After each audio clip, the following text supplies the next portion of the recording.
Am I the a-hole for telling my ex-wife we aren't a team and I'm the only one to make parenting decisions? Hello everyone, posting this because I've been extremely conflicted after this last argument with my ex. I don't want to diminish her accomplishments, and I hope it doesn't come across that way in the post. For context, when I was young, I married who I thought was my soulmate and had 2 kids together, a daughter and a son. Unfortunately, I did not know my wife was an addict and alcoholic when we married. She hid it extremely well, until a few years in, I began noticing patterns and eventually confronted her. We split when the oldest was 3, and she signed over custody. I know she ended up being homeless a while after our split because her parents didn't want anything to do with her. Did not know anything besides that. Then she contacted me about a year back and told me she was 3 years sober, had a stable job at home. I checked with her family and everything, and yeah, she was telling the truth. She really wanted to meet her kids, and while I was a little upset at the "her kids" line, I eventually decided it wasn't my decision to make and left it up to the kids, who were now 16 male and 17 female, going on 18. They decided they wanted to meet her, and that was that. They have been hanging out with her about twice a week, and I let her come over for dinner almost every night. No sleepovers at her place as of now. So far, they've kind of have the aunt-ish relationship with her, but they do seem to be enjoying it. Which brings me to our conflict. I am far from being a great dad, but I honestly believe I am a good one. I've built trust with my kids through therapy and heart-to-hearts over the years. They're fairly popular at their school, and they recently got invited to a party that I gave them the go-ahead to go. I've spoken to them about the dangers of alcohol, drugs, etc., and they know I am always available to pick them up in a situation they don't want to be in. They also know why me and their mother split up. The kids came home around 11 and just gave me the teen-type rundown. Who was there, they couldn't believe who did what, blah blah. They also were honest with me and told me they tried Jell-O shots, which they thought were gross. That was the end of that. They weren't drunk, they weren't buzzed. They tried a drink and that was that. They were there for 2 hours and came home. Well, I guess they brought up the party in front of their mother that following breakfast meetup, and she was livid. She tried to ground them from electronics and socializing for 2 weeks. They said it was really awkward and asked me to pick them up without much of the details. While they were waiting in a car, I spoke to her, and when she told me, I honestly laughed. I asked her what gave her the right. She responded that she really wants to be a mother to her kids, and I should give her the chance to parent. That she's giving 100% to this to make this work. I told her it's way too late for that. The kids are basically adults, have part-time jobs, pay for their phone bills/clothes by choice, and are deep into their plans for adulthood. She then told me I was robbing her chance to make things right, and asked what was the point of letting her into their lives if I wasn't letting her be a mom. That we needed to be a team because she needed my support. And here's where I might be the a-hole. I told her the kids are well past the age of asking me why mommy doesn't love them when crawling into my bed at night, and that she was welcome to leave again. And as far as being a team, the only team is me and my kids. I am their parent. They listen to me and respect me because I've listened to and respected them their whole lives. We have not spoken since then, now going on a week and a half. She has still texted the kids good mornings/night messages, but has skipped 2 meetups they usually have so far. So am I the a-hole? Now for the top comments. Not the a-hole. She needs to know her place. It's great she got clean, but she missed out on basically their entire childhood.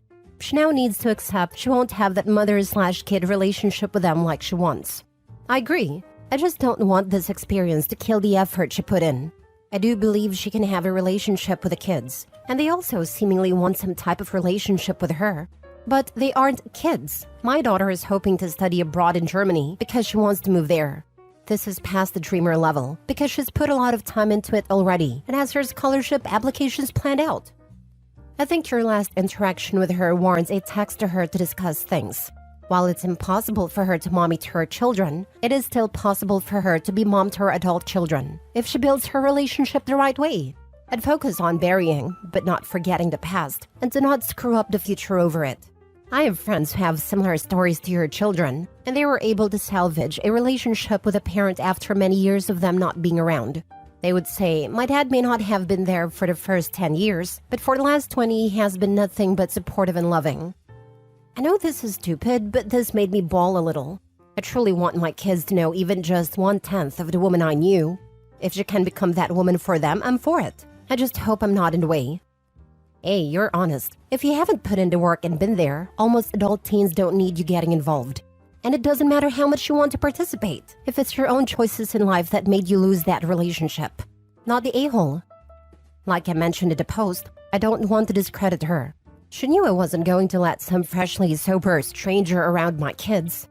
She did seemingly work hard at it, and started repairing the smaller relationships first before she decided she was ready to try and face us. It's just unfortunate she was this late. She is closer to being the woman I knew when we met now than our entire marriage. Next story. Am I the a-hole for wanting to divorce my husband over kids? I, female 29, knew from a young age I don't ever want to have or raise children. I met my husband in college, and he was decidedly child-free too. We got married a couple of years back. My husband's younger sister, female 24, has 3 kids, male 5 and 2-year-old twins with different deadbeat guys. 2 months ago, she left all of them at our house. Said she was going on an errand and never came back. Just left. We filed a report and everything, and last we heard, she was safe, but did not want to come back. My husband's mom is a minimum wage worker barely scraping by. She used to be a single mom and did not want to raise these kids. I don't want to raise them either. Don't get me wrong, I feel bad for them. But raising kids is a huge responsibility I don't want to take up. In the 2 months they were here, our expense has increased. We had to buy them clothes and stuff, and they are sleeping in our living room on air mattresses as we only have 1 bedroom.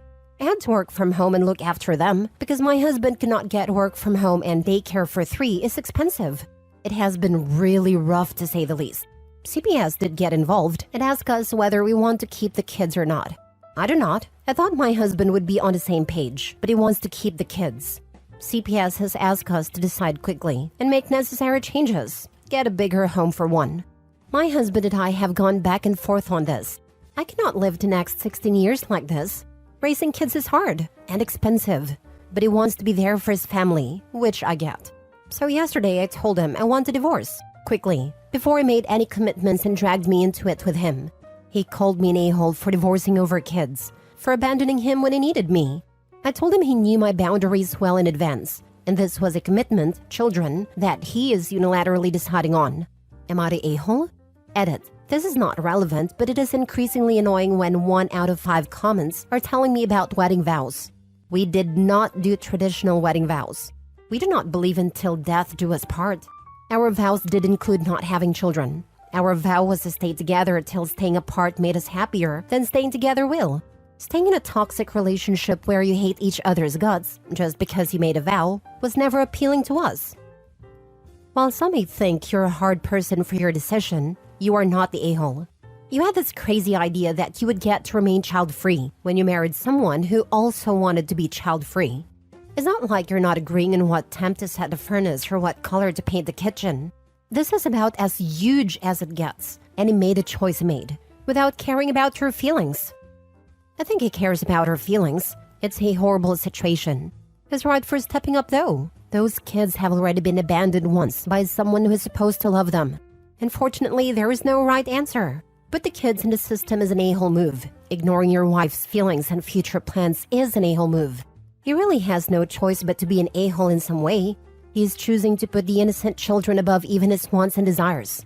It's not that he doesn't care. He's just making the best decision for the kids. He can choose to step up, but he cannot force OP to step up as well. And it feels like he just dumped them on her to deal with. I can't fault either of them. Only a-hole here is the sister. The sister who abandoned her children is the absolute a-hole. If you don't want to help him with the kids, then leave. He didn't want kids either. They were dumped on him. I can certainly understand why I can't throw them out though. If there is truly no one else to care for them and sister has been reported, and all the necessary avenues have been taken as far as she goes, then it comes down to putting them in foster care or caring for them. He probably wouldn't be able to live with himself if he put them in foster care. I wouldn't be able to either. He should start the process of hunting her down for child support immediately though. I'd say to Opie, if you have a sibling and he/she has kids and dumped them on you, and either you had to care for them or put them in foster care, what would you do? If you have no siblings and no nieces or nephews, it's really hard to put yourself in his shoes to answer that though. Next story. Am I the a-hole for breaking up with my girlfriend after she was assaulted? My ex-girlfriend, female 24, and me, male 25, were at a bar last Friday, and when I left for 5 minutes to grab a hot dog as the bar stopped serving food at 11 p.m., I came back and found my girlfriend dancing intimately with a guy. I was angry, and I left an argument where she didn't really seem to understand why I was angry and called me dramatic and insecure. I decided this wasn't for me on my way home, because she was rubbing herself against the dude, but also because she dismissed me being hurt. However, I decided to sleep on the matter because we were both drunk, and I would give her another chance to explain. Next morning, I woke up to a million texts from her. She was asking me where I was and to come back. This was until 2 a.m. and then later at 7 a.m. from her mother telling me that ex-girlfriend was assaulted and beaten, and that she was in the hospital. Since that day, I have been harassed by her family calling me out for leaving her drunk in the middle of the night. While I do feel bad for what happened to her and some guilt, I still don't know what I was supposed to have done. But now her mother tells me that I need to visit her. But I said that I wanted to make it clear that we are broken up. Decided that before anything happened, and that if I visited, maybe it would be worse, because she might think we are back together. I've talked to my family and they don't know what to say. It is all an unfortunate situation altogether, and I have no problem being there for her and supporting her. But wouldn't that give her the impression that we are back together? I don't want to add to her hurt, but at the same time, I'm done with this relationship. Am I the a-hole? Now for the top comments. Info. Does the ex know you broke up with her? You said you were both drunk, and also said you decided to sleep on the matter. I don't know. I couldn't just tell her it is over when I found out what happened.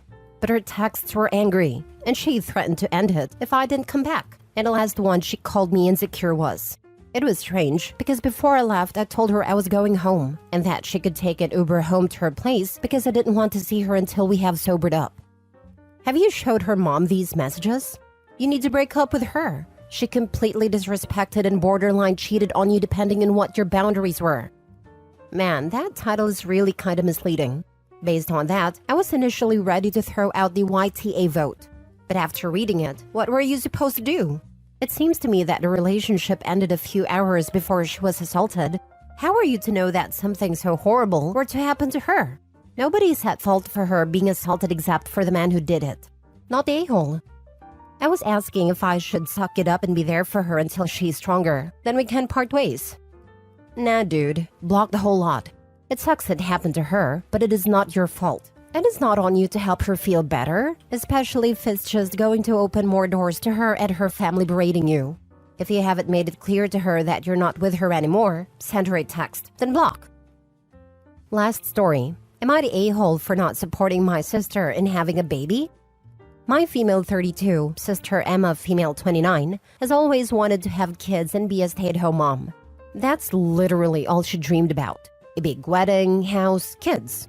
I have a very different idea of life in the opposite direction, as in career and child-free. Let me be clear, I am not ditching her choice. Every person has right to their own choices. But I do not think forcing other people to bear brunt of your choices is good. To get to the story, our parents spent a fortune on my sister's wedding. She got married around 5 years ago, but they have trouble conceiving and has already gone through 2 sets of IVF. It is sad. Our parents don't have any money to help them, and neither does brother-in-law's family. From what I know, they don't have savings, are renting and have not paid off their student loans. So a few weeks ago, they asked if I could help them, and I said no. They asked why, and I just said my answer is no. I am sorry for them, but I won't give them money. They kept pushing about it, saying how I go on exotic vacations and own a house already. I do. I worked hard in college with full scholarship and immediately got a well-paying job. I lived within my means and saved up to buy my own house. It's not much, just a 2 BHK apartment. But to me it's great. I said my financial status is none of their business. If they want to have a family, they need to be able to afford it themselves, not ask me. My sister got mad at me saying I am refusing to help her because I hate children, that I am punishing her for her choices. I said I'm doing no such thing.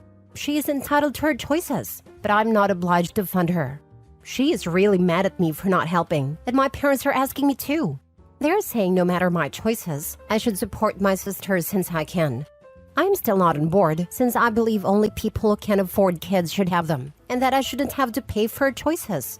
My sister, her husband, and his family are calling me an a-hole though. Am I? Not the a-hole. You are not, in any universe, responsible for your sister's fertility issues. Your sister can get a job to fund her treatments and be a stay-at-home mom once the baby is born, not the a-hole. Exactly. I don't get it. I've always wanted to be a stay-at-home mom and still hope I do someday. However, I've always planned to work after marriage and before baby, even if I married someone with a good amount of money. What harm can possibly come from having a little more saved up? It really makes zero sense to refuse to work when you don't have a baby yet, but require expensive IVF treatments. Also, are you just never going to work again if you don't ever have a child? IVF is 5 figures minimum. You are not required to fund that for anyone. Also, how are they going to afford a kid then? Not the a-hole. Meanwhile, OP's vacation trips probably nowhere near 5 figures a year. Yet this has turned parents expect OP to fund more IVF treatments, while the previous 2 already failed badly. Even worse, if it does become successful, they're going to expect OP to fund a childcare and life of that baby as if she's the parent. Yeah, not the a-hole. It's clear her family is trying to financially take advantage and use her. She wouldn't be wrong to cut them off. It's completely irrelevant. She can spend millions a year on her vacations, and she would still be not responsible for her sister's issues. I was coming here to say this. She can spend 6 figures on private planes, and it still wouldn't be any of anyone's business. Spend your money any way you like, OP. Still isn't anyone's business.